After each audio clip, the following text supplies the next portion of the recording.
Sanarado na Jesus ni Pralalaya Grano Kutaralaya Ganaramin. The symbol of the nails on my right hand. The symbol of the nail on my right hand when I was crucified on the cross is a symbol of Mary Jezebel Baal, who forcefully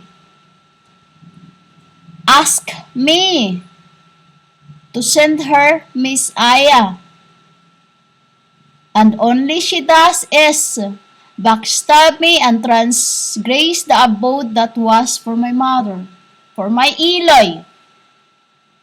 You know, for my Eloy. That's why on the cross I said, Eloy, Eloy, why have you abandoned me? Why? Because my mother was so angry that the woman Jezebel Baal was there. She didn't want to say that the bitch, it's like of this end. Chapnel don't want to see these bitches, so she will perish them first before me. You know? A reason of, a symbol of me when I was nailed on the cross, on the right hand, is also a symbol when I've cut the horn of the unicorns when I was Arthur. You know, when I was Arthur. When I say Arthur, humans, that's the spirit of the king. You know, when I was that. And then, through that was the same nail, was very big a nail. Oh, dear, I am. So big a nail, women, it was. And rusty. And, you know, rusty, I would say rusty. Because they are using that nail in a very, very big log. You know, very big log. Because in those times before, humans used mud to build a home or a tree. Which is a tree should not be used to build a home. You know? I'll tell you more about that later. And it was the symbol of the nail when I was Arthur for me to heal for that unicorn. Because in heaven, I've cut my unicorn thorn, or you called horn, to make it a pen. Because nail was inside my hollows, and I was inside of the wing. You know? And inside of his palm. Why? Because I was teaching him to write. You know, I was teaching him to write. And the symbol of that, because Chabauta have the nail on his wrist. I told you, man, it was the 10 tribes on the cross. The spirit of the 10 tribes. You know? Chabauta has on his wrist, right wrist, and the Acher on the other ones, or I could not tell you the other because they're right now they are floating. They are floating. You know, their spirit is studying. So I would just say the other was had a spirit of us is to pour on the left wrist. You know, the pulse, P-U-L-S-E. You know, and the symbol of my Dead Sea's mark. Dead Sea's mark is all these marks I have. But the main is T-E-L-U-S on the feet, on the left feet.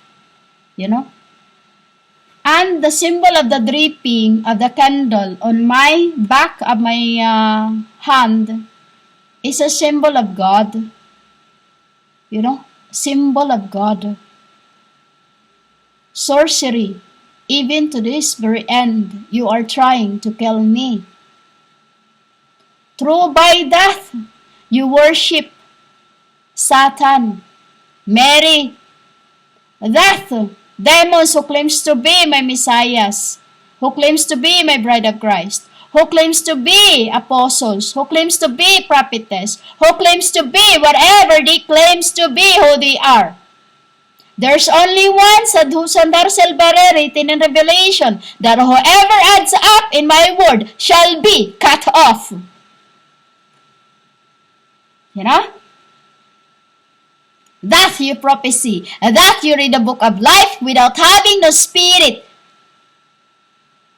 Ananias, that's her, deliver thyself, O Zion, who comes down to me in the garden. She is Ananias of Damascus, that has been opening thy eyes, because the rest, Tabauta is working on as scientist, while others is working with something else. They're working and working spiritually. I say science, because I am science. They are science. You know, humans? We are here working together to find the wall to be built for the humans to be. We're building a wall. You know? The wall that cannot be heard inside, even if you wail outside. So, this mark I have on the back of my hand, on the right hand, is a symbol of God. You know, God. Before the rest, in my wrist, the wrist bone, by the wrist bone, there is a bowl in there, and this is where my candle drip mark.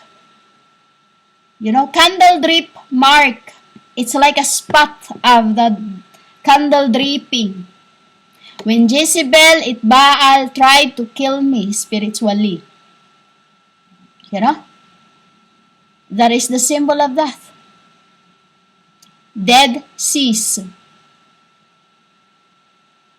The God incarnate and was blasphemy. Blasphemy, because look at you in this, out of the seas and in the seas. This females in the YouTubes. It is you that blaspheme, the me you called God. You're Jesus the Christ. That is the symbol of my candle dripping on my wrist bone. Just right in the middle of it, metacarpal. Symbolizes of terrestrial. In the middle, Father, Son, Daughter. And for the tribes. You know? Because the tribes is catching all that dripping. You know, humans? That is the symbol of the Dead Seas. And on the left is most painful thing you've done to my father. You know? When you curse me. And that when you preach having no spirit of God. And accepting me as Zion, Enoch. You know, humans, you do not accept that I am the Jesus Christ. You called Enoch, Zion. Because the symbol of the marks I have all over my body is the symbol of the 10 tribes that's only going to be saved. Remember, humans, resurrection is real, judgment is real, and it's more scary for you because it is the last death. You know? The last death, for I have already conquered the death few years ago. Is spiritually. For Mary, Jezebel, Baal knew that her days is, that is why death, you become death, worse than ever, claiming to be my brides. Since I was 22, humans, this been happening. You know? You've been calling yourselves my brides. Fuck off.